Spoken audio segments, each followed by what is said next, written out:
Le terrorisme dans la Révolution au Québec par Roch Denis. Les événements des dernières semaines ont posé une nouvelle fois, mais avec plus de force que jamais, la question du terrorisme au Québec. Cette question a fait l'objet de réponses et d'analyses diverses dont il est possible maintenant d'apprécier le contenu politique. La bourgeoisie anglo-canadienne et diverses fractions de la petite bourgeoisie québécoise francophone ont fourni des réponses qui sont très proches les unes des autres. On aura dans ce texte l'occasion de le constater. De même, un certain nombre d'intellectuels, enseignants ou étudiants des universités et des cégeps et des militants de gauche inorganisés ou partiellement organisés ont apporté des réponses que l'on doit désormais expliquer et commenter. Un type de réponse et d'analyse est resté toutefois presque entièrement absent du débat. C'est l'analyse marxiste du terrorisme.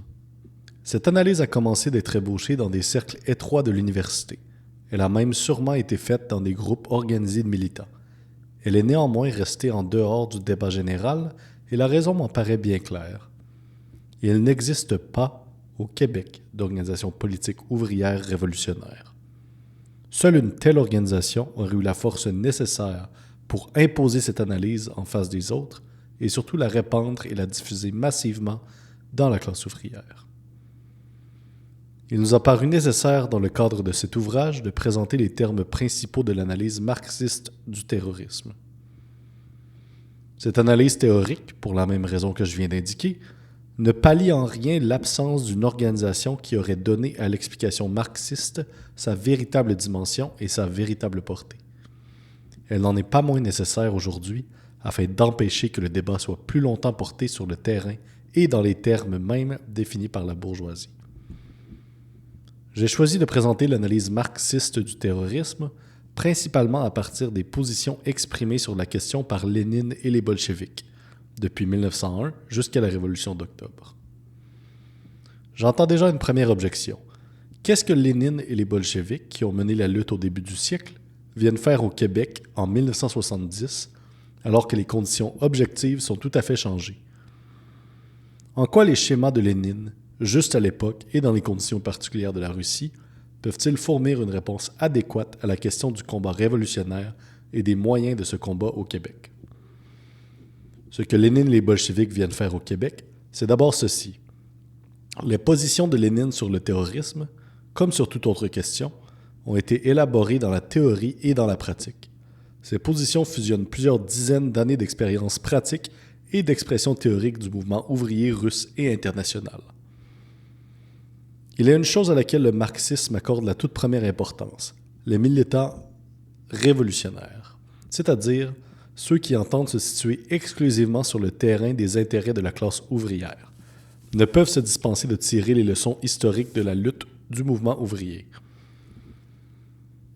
Les positions de Lénine n'ont rien de schématique.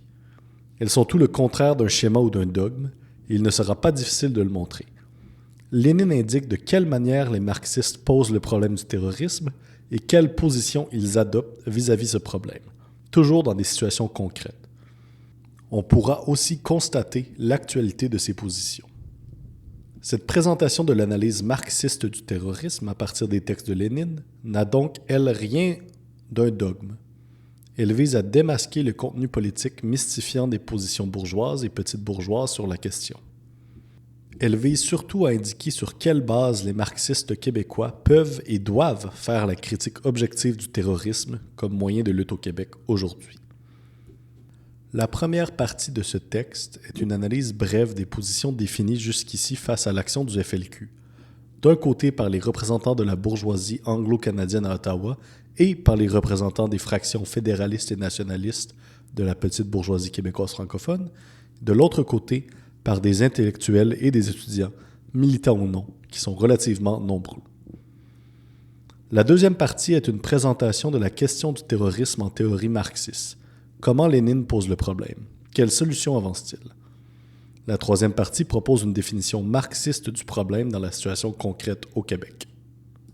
Première partie. Les positions bourgeoises et petites bourgeoises. Point A. La question du terrorisme considérée comme une question de principe. Il est facile de résumer et d'expliquer politiquement les termes dans lesquels Les bourgeoisies au pouvoir au Canada et son relais petits bourgeois fédéralistes au Québec ont défini leur position face aux enlèvements et à l'exécution du ministre Laporte. La violence du FLQ est condamnable et doit être condamnée dans les faits parce qu'une société démocratique ne peut pas permettre qu'un groupe préconise un renversement du gouvernement par des moyens non démocratiques. Au cours des semaines de crise, il s'est agi pour les tenants de cette position d'effectuer une offensive politique et idéologique qui a porté sur deux aspects principaux. D'une part, identifier la répression militaire et policière comme la réponse légitime et donc non violente à l'opération illégitime et donc violente du FLQ. D'autre part, identifier le terrorisme et la méthode des attentats individuels comme l'unique moyen de lutte dont vont toujours se servir tous les révolutionnaires pour atteindre leurs objectifs. Les représentants de la bourgeoisie au Canada et leurs valets au Québec se sont donc présentés devant la population comme les protecteurs et les sauveurs de la démocratie menacée. Les règles du jeu parlementaire, le suffrage universel ont été une nouvelle fois proposés comme les moyens fondamentaux d'expression de la volonté populaire. Face à cette offensive, quelle a été la réponse définie par la fraction petite bourgeoise québécoise regroupée autour du Parti québécois, de l'établissement syndical, de diverses organisations nationalistes et de quelques intellectuels en vue, tels l'éditorialiste Claude Ryan. Cette réponse a été celle du refus de toute violence, aussi bien de la violence fédérale et provinciale cachée derrière son vocabulaire démocratique, que de la violence dégradante et méprisable du FLQ. La position petite bourgeoise a traité de la question du terrorisme et de la violence en général comme d'une question de principe, comme d'une question de morale. Et c'est d'ailleurs pour cette raison morale, opposée à la raison d'État, qu'elle en est venue à proposer les négociations pouvoir-FLQ. La position petite bourgeoise réformiste s'est exprimée en des phrases extrêmement significatives. Le pouvoir a répondu à la violence par la violence. Le pouvoir a voulu enfermer la population entre deux extrémismes. La violence du FLQ, quels que soient les motifs qui l'ont pu l'inspirer, est absolument injustifiable. La vie d'un homme doit primer sur la raison d'État. Et d'autres slogans ainsi. Opposée à toute violence, cette fraction de la petite bourgeoisie québécoise s'est ainsi présentée à son tour comme le véritable sauveur de la démocratie menacée, non plus cette fois-ci par le seul FLQ, mais aussi par les pouvoirs en place. Mais de quelle démocratie s'agissait-il? Aussi bien du côté du pouvoir que de l'opposition démocratique au Canada et au Québec, il fut toujours question de la démocratie en général, sans jamais que le contenu en soit précisé. Et en opposant sa démocratie en général à la démocratie en général des fédéraux et provinciaux au pouvoir, la petite bourgeoisie québécoise nationaliste a contribué en fait à mystifier la population des travailleurs tiraillés entre les vrais démocrates et les faux démocrates, et à qui l'on cachait l'origine de la violence en mettant sur un même pied la violence du pouvoir bourgeois et celle du FLQ. Il n'est pas utile de rechercher ce que recouvrent les concepts de démocratie et de violence. Il nous faut pour cela quitter le terrain des principes et du moralisme pour nous situer sur le strict terrain où ces concepts doivent être définis, le terrain politique. La démocratie et la violence sont des concepts, des abstractions, qui n'ont aucune assise dans la réalité. Dans les sociétés divisées en classes, la démocratie et la violence sont toujours une démocratie et une violence de classe. Ainsi, lorsque la bourgeoisie et la petite bourgeoisie parlent de la démocratie, les marxistes posent la question de savoir la démocratie de quelle classe et pour quelle classe. Historiquement, la démocratie bourgeoise a remplacé la féodalité et la démocratie ouvrière se heurte à la démocratie bourgeoise jusqu'au renversement de cette dernière. Prenez, dit Lénine, les lois fondamentales des États contemporains. Prenez leur gouvernement, prenez la liberté de réunion ou de presse, prenez l'égalité des citoyens devant la loi, et vous verrez à chaque pas l'hypocrisie de la démocratie bourgeoise, bien connue de tout ouvrier honnête et conscient. Il n'est point d'État, même le plus démocratique, qui n'ait dans sa constitution des biais ou restrictions permettant à la bourgeoisie de lancer les troupes contre les ouvriers, de proclamer la loi martiale, etc., en cas de violation de l'ordre. En fait, au cas où la classe exploitée violait son état d'asservissement et si elle avait la velléité de ne pas se conduire en esclave. La démocratie bourgeoise, en parenthèse le régime capitaliste, reste une démocratie pour la bourgeoisie, un paradis pour les exploiteurs et une violence organisée dans l'État et par l'État contre les exploités. Cette violence est toute théorique pour ceux qui l'exercent, directement ou indirectement. Elle est toute concrète pour ceux qui la subissent. Ce n'est pas au cours des dernières semaines qu'elle a commencé de s'exercer au Québec par l'occupation militaire et les arrestations massives. Elle s'est exercée historiquement dans la répression des luttes ouvrières, elle s'est exercée et elle s'exerce dans le chômage, dans la mise à pied de milliers d'ouvriers, dans l'assassinat non pas sélectif mais collectif de milliers de travailleurs, des mines empoisonnées, dans le logement, etc. Le dossier de la démocratie bourgeoise, c'est-à-dire de la violence bourgeoise, reste à écrire au Québec. Mais on peut à titre d'illustration particulière citer le journaliste Claude Masson dans un éditorial récent de la presse au sujet des gros propriétaires de flotte et des spéculateurs de l'industrie du taxi. Ces exploiteurs, écrivait Masson, ont fait beaucoup plus de violence que d'autres personnes dans des sphères différentes parce qu'ils ont assassiné moralement des centaines, des milliers de chauffeurs de taxi qui sont des êtres humains mais qui sont utilisés comme des bêtes. Ce n'est pas exagéré, c'est la réalité.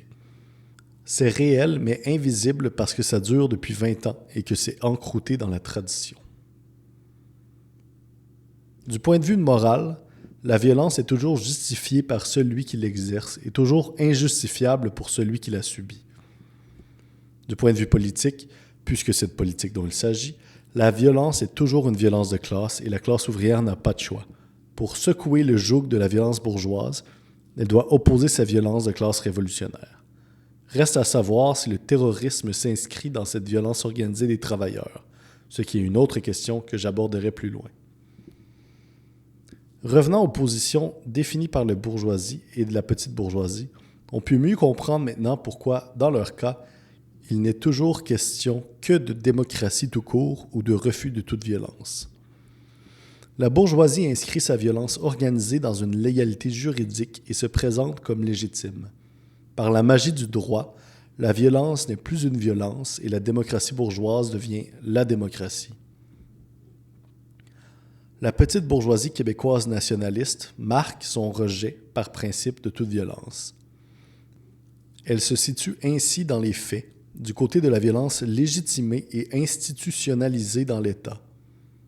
Elle demande seulement que cette violence bourgeoise soit moins abusive, qu'elle reste dans les limites démocratiques. Elle condamne en revanche absolument la violence du FLQ, violence illégitime. Et pour cette raison, René Lévesque a pu traiter les membres du FLQ d'êtres inhumains, alors que Pierre-Éliott Trudeau les qualifiait, lui, de barbares et de primitifs. Point B, la question du terrorisme considérée comme une question de tactique. Des intellectuels, enseignants et étudiants, des militants organisés ou inorganisés ont fait la question du terrorisme une question de tactique. Affirmant qu'ils rejetaient à la fois la violence bourgeoise et le moralisme petit bourgeois, ces intellectuels ont défini dès le premier jour une position d'appui à l'action du FLQ, objectif et moyen compris. Par la suite, dans des discussions et peut-être aussi dans quelques rares textes, le contenu politique de cette position d'appui a été précisé. Il s'est exprimé en deux tendances principales. La première insistait sur la force des actions exemplaires pour entraîner la classe ouvrière à organiser sa propre violence de classe. La deuxième mettait l'accent sur le nécessaire affrontement avec le pouvoir de façon à démasquer son caractère répressif et à déclencher ainsi le cycle répression-mobilisation. Du point de vue des partisans de cette thèse, le terrorisme ou l'action de commando serait aujourd'hui, dans les conditions concrètes de la situation québécoise, la forme de lutte la plus appropriée. Le terrorisme et plus généralement la lutte armée favoriserait le mieux le développement du mouvement de masse et donc la réalisation de l'objectif, l'émancipation de la classe ouvrière, la révolution socialiste. C'est en fonction des intérêts de la classe ouvrière que cette ligne politique entend se définir. C'est donc sur le terrain du marxisme qu'elle veut se placer, et c'est sur ce terrain qu'il faut la juger. Mais avant d'analyser les circonstances concrètes dans lesquelles se pose la lutte révolutionnaire au Québec en 1970, voyons comment Lénine soulève le problème général du terrorisme et le problème particulier de son utilisation en URSS. Partie 2. la question du terrorisme en théorie marxiste. La position de Lénine sur le terrorisme, comme d'ailleurs sur toute autre forme de lutte, est déterminée par une analyse serrée du degré de développement du mouvement des masses et des conditions concrètes économiques, politiques et culturelles dans lesquelles opère ce mouvement. Lénine explique dans un long texte que je cite presque intégralement comment le marxisme juge des formes de lutte. Début de la citation. En premier lieu, le marxisme diffère de toutes les formes primitives de socialisme en ce qu'il ne rattache pas le mouvement à quelque forme de combat unique et déterminée. Il admet les méthodes de lutte les plus variées et il ne les invente pas. Il se borne à généraliser, organiser, rendre conscientes les formes de lutte des classes révolutionnaires qui surgissent spontanément dans le cours même du mouvement. Absolument hostile à toutes les formules abstraites et à toutes les recettes de doctrinaires, le marxisme veut que l'on considère attentivement la lutte des masses qui se déroule et qui, au fur et à mesure du développement et du mouvement, des progrès de la conscience des masses, de l'aggravation des crises économiques et politiques, fait naître sans cesse de nouveaux procédés, de plus en plus variés, de défense et d'attaque. C'est pourquoi le marxisme ne répudie d'une façon absolue aucune forme de lutte. En aucun cas, il n'entend se limiter aux formes de lutte possibles et existantes dans un moment donné.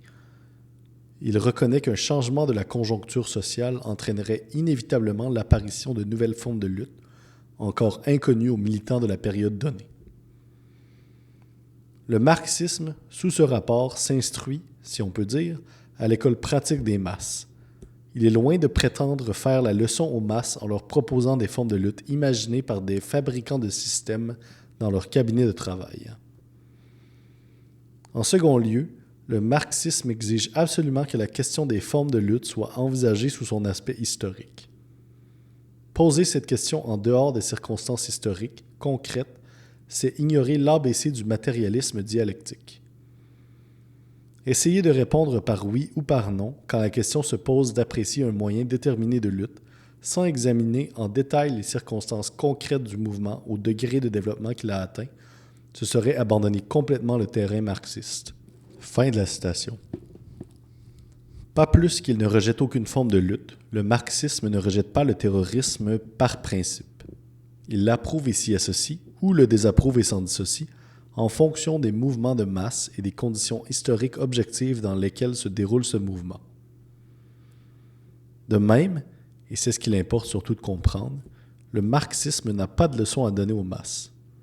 Il saisit, il organise, il fusionne, il exprime consciemment les formes de lutte adoptées par les masses elles-mêmes, au fur et à mesure du développement de cette lutte. Le marxisme s'instruit à l'école pratique des masses. Il ne se substitue pas aux masses en leur conseillant des formes de lutte prétendument meilleures ou plus efficaces. Lénine va soutenir, dans la pratique, cette position marxiste vis-à-vis de chaque forme de lutte, et en particulier à deux occasions vis-à-vis du terrorisme. En 1901, d'abord, c'est-à-dire 4 ans avant l'insurrection de 1905, puis en 1906, quelques mois après l'insurrection. En 1901, Lénine répond à ceux qui proposent l'introduction de la terreur comme moyen de lutte pour le parti. Début de la citation. On nous propose aujourd'hui la terreur non point comme l'une des opérations d'une armée combattante, opération étroitement rattachée et articulée à tout le système de lutte, mais comme un moyen d'attaque isolé, indépendant de toute armée et se suffisant à lui-même. D'ailleurs, à défaut d'une organisation révolutionnaire centrale et avec des organisations révolutionnaires locales faibles, la terreur ne saurait être autre chose. C'est bien pourquoi nous déclarons résolument que dans les circonstances actuelles, la terreur est une arme inopportune, inopérante et qui détourne les combattants les plus actifs de leur tâche véritable et la plus importante pour tout le mouvement, et qui désorganise non pas les forces gouvernementales, mais les forces révolutionnaires. Fin de la citation. Lénine dénonce la pratique du terrorisme d'individus dans les circonstances actuelles, c'est-à-dire en 1901, au moment où l'organisation révolutionnaire centrale n'est pas véritablement constituée et où elle repose sur des bases locales fragiles. Si les révolutionnaires les plus énergiques se consacrent à la terreur, il y a risque de dispersion des forces. Or, ces forces doivent être déployées tout entières pour la construction de l'organisation. Surtout, il y a risque de rupture de liaison entre les organisations révolutionnaires et ces foules dispersées d'hommes mécontents, protestants et prêts au combat, dont la faiblesse ne tient qu'à leur dispersion. Cette liaison, dit Lénine, est le gage unique de notre succès. À quel moment et dans quelles conditions l'emploi de terreur serait-il justifié? Lénine donne une précision importante. La terreur ne convient que comme l'une des formes de l'assaut décisif. Justement, en 1901, début de la citation, en fait d'armée permanent, nous n'avons que quelques petits détachements, et encore ils ne sont pas mobilisés, n'ont pas de liaison entre eux, ne sont pas entraînés à se former en colonnes d'une façon générale, sans même parler de colonnes d'assaut. Dans ces conditions, tout homme capable d'envisager l'ensemble de notre lutte doit comprendre que notre mot d'ordre, à l'heure actuelle, ne saurait être à l'assaut, mais bien entreprenons le siège en règle de la forteresse ennemie. En d'autres termes, l'objectif immédiat de notre parti ne peut pas être d'appeler toutes les forces dont il dispose à se lancer dès maintenant à l'attaque, mais d'appeler à mettre sur pied une organisation révolutionnaire capable de rassembler toutes les forces et d'être le dirigeant non seulement en titre, mais réel du mouvement. C'est-à-dire une organisation toujours prête à soutenir chaque protestation et chaque explosion, en les mettant à profit pour accroître et endurcir une armée apte à livrer le combat décisif. Fin de la citation. En 1906, les conditions ont changé. Le mouvement de masse s'est considérablement développé, l'organisation s'est consolidée. Depuis l'insurrection armée de décembre 1905, la Russie centrale et ses provinces environnantes sont en situation de crise politique grave. Quel jugement Lénine porte-t-il sur le terrorisme dans cette conjoncture nouvelle? Première remarque. En 1906, l'utilisation de la terreur n'est plus une forme isolée ou exclusive de combat. Elle s'inscrit dans un système de lutte armée populaire et organisée. Ainsi, Lénine substitue l'expression « guerre des partisans » au terme de terreur ou de terrorisme. Il écrit « L'ancien terrorisme russe était affaire d'intellectuels conspirateurs. Aujourd'hui, la lutte de partisans est menée en règle générale par des militants ouvriers ou simplement par des ouvriers en chômage. » Deuxième remarque, la guerre de partisans fait suite à la première insurrection de décembre 1905 et elle précède l'insurrection qui se prépare de nouveau.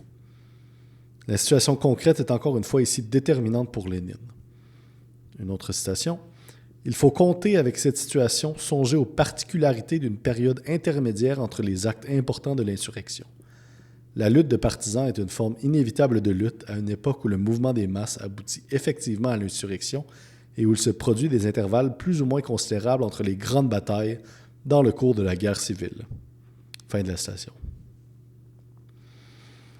À ceux qui, devant la guerre de partisans, en 1906, crient au terrorisme et à l'anarchisme, Lénine reproche d'abandonner le terrain du marxisme pour se réfugier dans des formules toutes faites.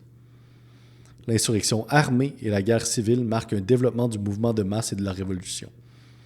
Dans cette période, la population réagit souvent spontanément en organisation des actions armées. Mais alors, la réponse marxiste à ces actions n'est pas de dénoncer le terrorisme partisan, mais bien plutôt d'assurer à cette lutte spontanée la direction du parti. Partie 3. La question du terrorisme dans la conjoncture au Québec. Résumons dans ces grandes lignes la position marxiste de Lénine sur le terrorisme. 1. Le marxisme ne rejette aucune forme de lutte de façon absolue. 2. Le marxisme juge des formes de lutte en fonction du degré de développement du mouvement de masse et des conditions historiques concrètes, politiques, économiques et culturelles. 3. En l'absence d'une organisation révolutionnaire centralisée et d'organisations révolutionnaires locales solides, et lorsque les masses sont dispersées, le marxisme rejette la terreur comme forme de lutte inopportune et dangereuse. 4. Le terrorisme ne convient que comme l'une des formes de lutte au moment de l'assaut décisif. Et 5. Lorsque l'assaut décisif est commencé et pendant la période de guerre civile, le parti est associé directement à cette phase de la lutte, comme il l'était aux phases précédentes, en tant que force belligérante, il vise à y jouer un rôle dirigeant. quelle est d'abord, et très brièvement, du point de vue du degré d'avancement du mouvement des masses, la situation concrète au Québec? Depuis l'après-guerre, la classe ouvrière québécoise a mené de nombreuses grèves dont certaines ont été dures. Par exemple, Asbestos, Murdochville, Windsor, East Angus, la Régie des alcools, les enseignants, La Palme, etc. Depuis 1960, les manifestations politiques d'étudiants se sont accrues en nombre et en force. Les secteurs importants de la classe ouvrière et de la petite bourgeoisie se sont mobilisés au cours des dernières manifestations. Bill 63, Saint-Léonard, à Montréal et en province. Les travailleurs québécois cherchent, plus clairement depuis quelques années, les formes d'une organisation autonome de classe. Les couches les plus défavorisées de travailleurs assistés sociaux, chômeurs, ont été les premières impliquées dans ce mouvement. Cela est d'ailleurs plus vrai à Montréal qu'en province. En province, les comités d'action politique ont commencé à toucher des secteurs plus avancés de la classe ouvrière. On ne peut non plus exclure du mouvement vers la création d'une organisation de classe les divisions significatives d'un établissement syndical qui a été amené, un peu malgré lui, sous les pressions de la base, à poser le problème du Parti des travailleurs. Pourtant, dans ce mouvement, l'organisation politique ouvrière reste pour le moment inexistante, et malgré leur détermination très nette à combattre, la classe ouvrière et les masses exploitées sont aujourd'hui dispersées et faibles face à la bourgeoisie organisée dans l'État. Dans cette conjoncture, qui peut sérieusement prétendre que la classe ouvrière est prête au Québec pour l'assaut décisif? Personne, sans aucun doute. Et quelle doit être de ce point de vue la tâche du petit noyau des militants révolutionnaires québécois? Leur tâche ne peut pas être l'assaut final immédiat. Ils n'en ont ni les moyens, ni les forces, ni le nombre. Surtout, ils n'ont pas cette liaison nécessaire avec la classe ouvrière. Leur tâche est aujourd'hui très semblable à celle des révolutionnaires russes de 1901. Construire sans relâche, sans dispersion, en fusionnant les luttes éparpillées de la classe ouvrière, l'organisation politique qui seule permettra l'assaut décisif contre la forteresse ennemie. Au cours des dernières années, les membres du Front de libération du Québec ont affirmé vouloir s'atteler concrètement à cette tâche. Dans la poursuite de l'objectif de l'émancipation de la classe ouvrière et des masses exploitées, ils ont introduit 3 étapes stratégiques. La première étape était celle dite de la radicalisation de l'agitation sociale spontanée. Étape des attentats à la bombe, des manifestations, des occupations, des grèves et aujourd'hui, des enlèvements. La deuxième étape, celle de l'organisation proprement dite des exploités, était rendue possible une fois l'agitation et la colère des masses généralisées.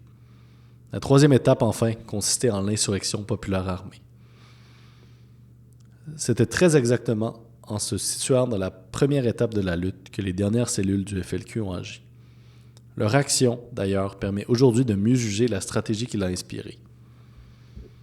Quel est le résultat prévisible d'une action qui dissocie dans un premier temps le travail d'agitation du travail systématique d'organisation considéré comme impossible? Ce résultat est très net.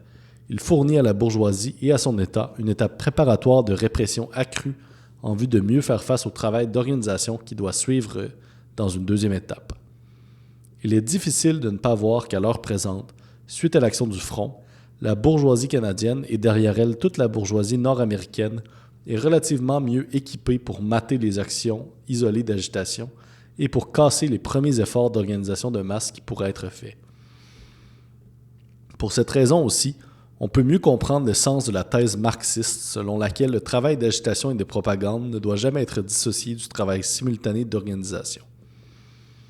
L'organisation de classe se construit dans les luttes populaires et à travers elles, en les coordonnant, et ces luttes se développent au fur et à mesure de la construction de l'organisation. Les deux sont très intimement liés et il n'est pas de stratégie marxiste qui puisse justifier que le travail d'organisation va commencer après l'agitation généralisée. L'étape préalable de l'agitation consiste à soutenir dans les faits que la classe ouvrière a besoin d'être piquée au flanc pour se mettre en action et pour apprendre à s'organiser. Elle consiste à expliquer que les travailleurs ne vont pouvoir s'organiser que lorsqu'ils auront été agités par des moyens de lutte, attentats, enlèvements, etc., qu'ils n'auront pas eux-mêmes choisis. Il s'agit d'une thèse proprement anti-marxiste qui, dans la pratique, entraîne les militants révolutionnaires à se substituer aux masses en leur donnant des leçons préliminaires de révolution. L'action du FLQ a été trop réduite jusqu'à maintenant pour empêcher tout travail d'organisation politique systématique. Mais une chose paraît certaine, si elle doit s'accentuer au cours des prochains mois, et même si elle doit uniquement se maintenir, ce travail sera rendu parfaitement impossible. Et les quelques militants québécois organisés qui sortent de 2 mois de terreur le savent mieux que quiconque. En l'absence d'une organisation de masse, le fameux cycle répression-mobilisation se transforme vite en un cycle infernal de répression sans mobilisation. Inorganisée et dispersée, la classe ouvrière et les masses exploitées au Québec sont pour le moment incapables de porter les coups de la répression et de les rendre. Elles forment une proie bien facile pour une bourgeoisie armée jusqu'aux dents. En revanche, depuis ces dernières années, la petite bourgeoisie nationaliste s'est organisée en partis politiques. Au cours des derniers mois, et en l'absence d'une organisation politique ouvrière, elle a été ainsi la première à tirer profit de l'action du FLQ. Elle a eu le champ libre pour mystifier les travailleurs contre toute violence et pour le retour à la démocratie. Mais dans ce mouvement, cette petite bourgeoisie a clarifié ses positions de classe.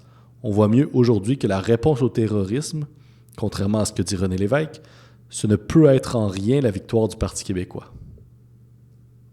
La seule réponse au terrorisme et à toute autre forme de lutte isolée et provocatrice, ce ne peut être que la classe ouvrière unie dans une organisation politique autonome.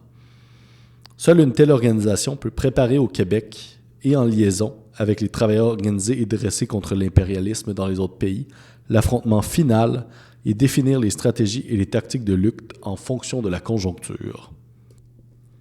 C'est la fin du texte. Merci beaucoup de votre écoute.